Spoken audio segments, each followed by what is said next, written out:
कांग्रेस के नेता इमरान मसूद हमारे साथ बातचीत करने के लिए मौजूद हैं। सर, जिस तरीके का राष्ट्रपति ने इस्तीफा दिया, आप किस तरीके से देखिए, बहुत दुखद है और हम तो उनके अच्छे स्वास्थ्य की कामना करते हैं कि वो स्वस्थ रहें। और जिस प्रकार से इस्तीफा हुआ है वो बहुत सारे सवाल खड़ा करता है। कुछ तो राज है जिसकी पर्दादारी है, ये तो बात है। ऐसा नहीं है कि एकदम अचानक ये सब कुछ हो गया, कुछ तो है जिसकी पर्दादारी है। तो किस तरीके का आप जो कह रहे हैं कि इसके पीछे राज है, क्या मतलब क्या आप ये राज तो पता नहीं क्या है, लेकिन कोई ना कोई तो बात है। वरना शाम तक काम कर रहे थे, सारे शेड्यूल लगे हुए थे, प्रोग्राम लगे हुए थे, और एकदम अचानक इस्तीफा इस तरह से हो जाए तो ये तो समझ से बाहर की बात है। आप लोग जैसे विपक्षी पार्टियां आप लोग स्वास्थ्य की भी कामना कर रहे हैं। उन्होंने जो इस्तीफा दिया है उसमें उन्होंने कहा है कि हेल्थ इशू है, इसकी वजह से। नहीं तो हेल्थ इशू इसी के ऊपर तो हम कह रहे हैं ना, कुछ तो राज है जिसकी पर्दादारी है।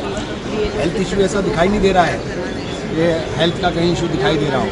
सही तरह से बैठे हुए काम कर रहे थे, वो बेहतर जानते हैं कि उनको किस बात में इतना आघात पहुँचा है कि वो इस्तीफा ही देने को मजबूर। कांग्रेस पार्टी अब इस मुद्दे को लेकर के कैसे आगे? देखिए, अभी तो ये SIR का मुद्दा पार्लियामेंट में सबसे महत्वपूर्ण मुद्दा है। पहलगाम का मुद्दा सबसे महत्वपूर्ण मुद्दा है। सरकार को आकर के जवाब देना चाहिए।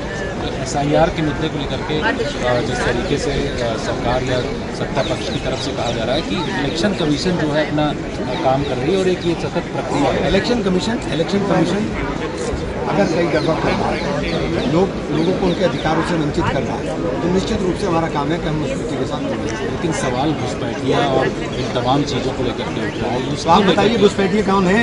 आप आइडेंटिफाई करिए ना, घुसपैठिए कितने लोगों को आपने आइडेंटिफाई किया कि नेपाल के हैं, बर्मा के हैं, या ये बांग्लादेश के हैं, या ये पाकिस्तान के हैं, कहाँ के कौन है घुसपैठिए? आप बताइए, आइडेंटिफाई करिए और डालिए डिटेंशन सेंटर के अंदर। आइडेंटिफाई करेंगे नहीं, आप वोट काट देंगे लोगों के। तो ये मुद्दा अभी आप लोग हाँ, बिल्कुल।